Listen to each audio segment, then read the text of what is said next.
ವಕೀಲರ ಯೋಗಕ್ಷೇಮ ಮತ್ತು ಸೇವೆಗಾಗಿ ನನಗೆ ಮತದಾನ ಮಾಡಿ ಎಂದ ನಾರಾಯಣ ಸ್ವಾಮೀಜಿ. ಕರ್ನಾಟಕ ರಾಜ್ಯ ವಕೀಲರ ಪರಿಷತ್ ಸದಸ್ಯ ಸ್ಥಾನಕ್ಕೆ ಸ್ಪರ್ಧೆ ಮಾಡಿರುವ ನಾರಾಯಣ ಸ್ವಾಮೀಜಿ ಅವರು ಇಂದು ಕಲಬುರಗಿ ಹೈಕೋರ್ಟ್ ಹಾಗೂ ಜಿಲ್ಲಾ ನ್ಯಾಯಾಲಯದಲ್ಲಿ ವಕೀಲರಿಗೆ ಭಿತ್ತಿ ಪತ್ರಗಳನ್ನು ನೀಡಿ ವಕೀಲರ ಸೇವೆಗೆ ಅವಕಾಶ ಮಾಡಿಕೊಡಿ ಅಂತ ಚುನಾವಣಾ ಪ್ರಚಾರ ಮಾಡಿ ಮತದಾನ ಮಾಡುವಂತೆ ಮನವಿ ಮಾಡಿಕೊಂಡರು.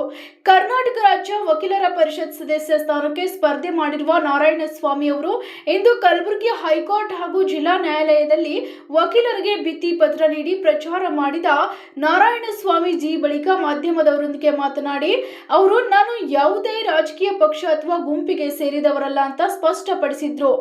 ವಕೀಲರ ಯೋಗಕ್ಷೇಮ ಮತ್ತು ಸೇವೆಗಾಗಿ ಈ ಚುನಾವಣೆಯಲ್ಲಿ ಸ್ಪರ್ಧೆ ಮಾಡುತ್ತಿರುವುದಾಗಿ ತಿಳಿಸಿದ ಅವರು ವಕೀಲರ ಮೇಲೆ ಅಟ್ರಾಸಿಟಿ ಪ್ರಕರಣಗಳು ದಾಖಲಾಗಿದ್ದಾಗ ಅಥವಾ ಅನ್ಯಾಯವಾದಾಗ ಸದಾ ಧ್ವನಿ ಎತ್ತಿ ಹೋರಾಟ ನಡೆಸಿರುವುದಾಗಿ ಹೇಳಿದ್ದಾರೆ.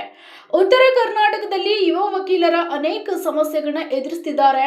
ಈಗಾಗಲೇ 16 ಜಿಲ್ಲೆಗಳನ್ನ ಸುತ್ತಿ ವಕೀಲರ ಸಮಸ್ಯೆಗಳನ್ನ ಅರಿವು ಮಾಡಿಕೊಂಡಿದ್ದೇನೆ. ಕೆಲ ಹಿರಿಯ ವಕೀಲರು ಸಂಕಷ್ಟದಲ್ಲಿದ್ದಾರೆ ಅಂತ ಹೇಳಿದ್ರು.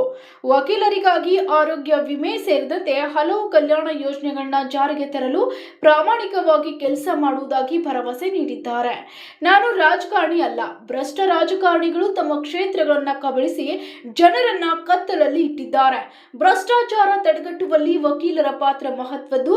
ಸ್ವಾತಂತ್ರ್ಯ ಹೋರಾಟದಲ್ಲೂ ವಕೀಲರು ಪ್ರಮುಖ ಪಾತ್ರ ವಹಿಸಿದ್ರು ಅಂತ ಹೇಳಿದ್ದಾರೆ. ಈ ಹಿಂದೆ ಬೆಂಗಳೂರಲ್ಲಿ ವೈಸ್ ಪ್ರೆಸಿಡೆಂಟ್ ಆಗಿ ಉತ್ತಮವಾಗಿ ಕಾರ್ಯನಿರ್ವಹಿಸಿದ್ದೇನೆ ಅಂತ ಅವರು ಹೇಳಿದ್ರು. ವಕೀಲರು ರಾಜಕೀಯದತ್ತ ಮುಖ ಮಾಡದೆ ಸಾಮಾಜಿಕ ಕಳಕಳಿಯೊಂದಿಗೆ ಕೆಲಸ ಮಾಡಬೇಕು ಅಂತ ಅಭಿಪ್ರಾಯಪಟ್ಟರು.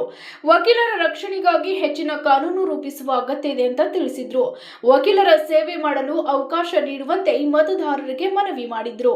ಈ ಸಂದರ್ಭದಲ್ಲಿ ಕೆಂಪೇಗೌಡ, ಅವಿನಾಶ್, ರಾಜಶೇಖರ್, ಗುರು ಭಂಡಾರಿ, ಎಲ್ಲಾಲಿಂಗ್ ದೊರೆ ಸೇರಿದಂತೆ ಅನೇಕರು ವಕೀಲರು ಉಪಸ್ಥಿತರಿದ್ದರು. ಕರ್ನಾಟಕ ವಕೀಲರ ಪರಿಷತ್ತಿನ ಚುನಾವಣೆಗೋಸ್ಕರ ಬಂದಿದ್ದೀನಿ. ನಾನು ರಾಜಕಾರಣಿ ಅಲ್ಲ. ನಾನು ಯಾವುದೇ ಪಕ್ಷದ ಅಜೆಂಡಾ ಇಟ್ಕೊಂಡು ಯಾವುದೇ ಪಕ್ಷದ ಬ್ಯಾನರ್ ಅಡಿಯಲ್ಲಿ ನಾನು ಬಂದು ಈ ಚುನಾವಣೆಗೆ ಬಂದಿಲ್ಲ.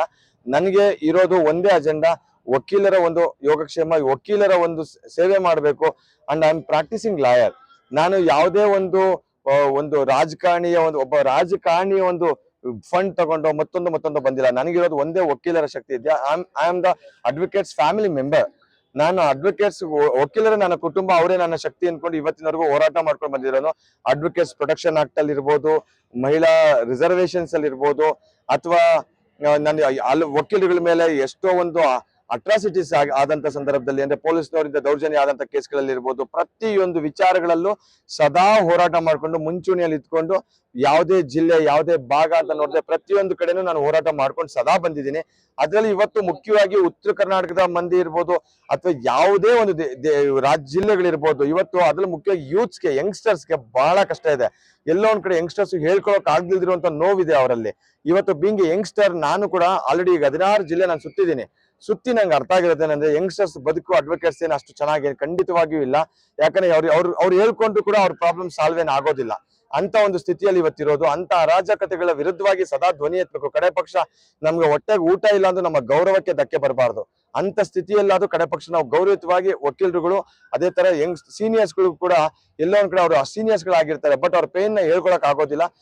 ಆ ಒಂದು ಸ್ಥಿತಿಯಲ್ಲಿ ಇವತ್ತಿರೋದು. ಸೊ ಮ್ಯಾಕ್ಸಿಮಮ್ ಅವ್ರಿಗೆ ಇನ್ಶೂರೆನ್ಸ್ ಇರ್ಬೋದು, ಅಥವಾ ಇನ್ನ ನನ್ನ ಯಂಗ್ಸ್ಟರ್ಸ್ ಗಳಿಗೆ ಸ್ಪೋರ್ಟ್ಸ್ಗೆ ಎಂಕರೇಜ್ ಮಾಡೋದಕ್ಕಿರ್ಬೋದು, ಇಂಥ ಒಂದು ವಿಚಾರಗಳನ್ನ ಇಟ್ಕೊಂಡು ಅವ್ರಿಗೆ ಹೆಲ್ತ್ ಕಾನ್ಶಿಯಸ್ ಇಟ್ಕೊಂಡು ಒಂದು ಸ್ಪೋರ್ಟಿವ್ ಮೈಂಡ್ ಅಲ್ಲಿ ಏನೆಲ್ಲ ಮಾಡ್ಬೇಕು ಅವ್ರಿಗೆ ಹೋರಾಟ, ಅವರುಗಳ ಪರವಾಗಿ ಸದಾ ಧ್ವನಿ ಎತ್ತೋದಕ್ಕೆ ನಾನು ಸಿದ್ಧ ಇದ್ದೀನಿ.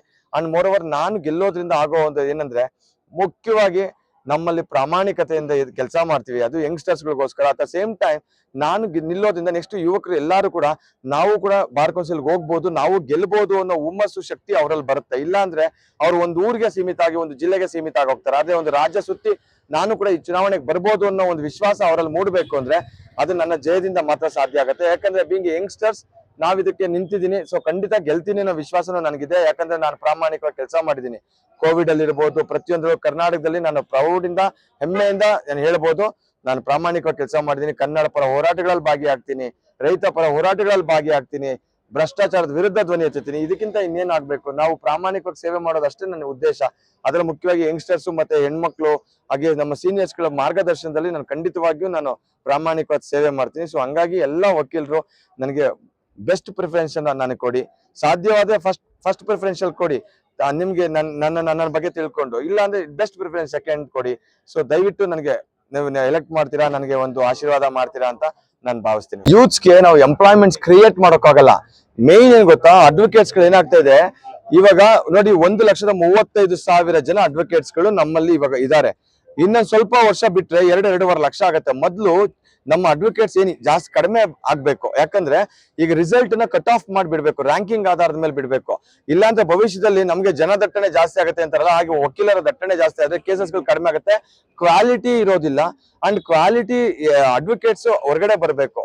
ಸೊ ಆ ರೀತಿ ಕ್ರಮ ಕೈಗೊಳ್ಳೋದಕ್ಕೆ ಇದು ಮಾಡ್ಬೇಕು. ಆಮೇಲೆ ಯಂಗ್ಸ್ಟರ್ಸ್ಗೆ ನಾನು ಹೇಳೋದೇನಂದ್ರೆ, ಧೃತಿಗೆಡಬಾರ್ದು. ಖಂಡಿತ ಈ ಪ್ರೊಫೆಷನ್ ನಿಮ್ ಕೈ ಬಿಡೋದಿಲ್ಲ. ವರ್ಕ್ ಕಡೆ don't go behind the money, go behind the work. That is my principle. ಕೆಲಸದ ಹಿಂದೆ ತಾವು ಹೋಗ್ರಿ, ಕೆಲಸ ಚೆನ್ನಾಗಿ ಕಲ್ತ್ಕೊಳ್ರಿ, ಚೆನ್ನಾಗಿ ಕೆಲಸ ಮಾಡ್ರಿ. ಎಲ್ಲೋ ಒಂದ್ ಕಡೆ ಈ ಪ್ರೊಫೆಷನ್ ನಿಮ್ ಕೈ ಹಿಡಿಯತ್ತೆ. ಅಟ್ ದ ಸೇಮ್ ಟೈಮ್ ರಾಜಕಾರಣಿಗಳ ಬಣ್ಣದ ಮಾತುಗಳಿಗೆ ಬಲಿ ಆಗ್ಬೇಡಿ. ಅಟ್ ದ ಸೇಮ್ ಟೈಮ್ ಜಾತಿಗೆ ಬಲಿ ಆಗ್ಬೇಡಿ. ಯಾವಾಗ್ಲೂ ನೀವು ಯೂತ್ಸ್ ಅಂದ್ರೆ ಯುವ ಶಕ್ತಿಯಾಗಿ ಇರ್ಬೇಕು. ಒಬ್ಬ ವಕೀಲ ಶಕ್ತಿಯಾಗಿರಿ. ರಾಜಕಾರಣಿಗಳ ಬಣ್ಣದ ಮಾತಿಗೆ ಬದಲಾಗ್ಬಿಡಿ. ಅವ್ರು ಖಂಡಿತ ನಮ್ಮನ್ನು ಯೂಸ್ ಮಾಡ್ಕೊಳ್ತಾರೆ, ದೇಶ ಕಟ್ಟೋದಕ್ಕೆ ಆಗ್ಲಿ, ಯಾವ್ದೇ ಒಂದು ಇದಕ್ಕೆ ಆಗ್ಲಿ. ಬಸವಣ್ಣವ್ರು ಮಾಡಿದ್ರಲ್ಲ ಕ್ರಾಂತಿ, ಆ ರೀತಿ ಕ್ರಾಂತಿ ಆಗಿರ್ಬೇಕು.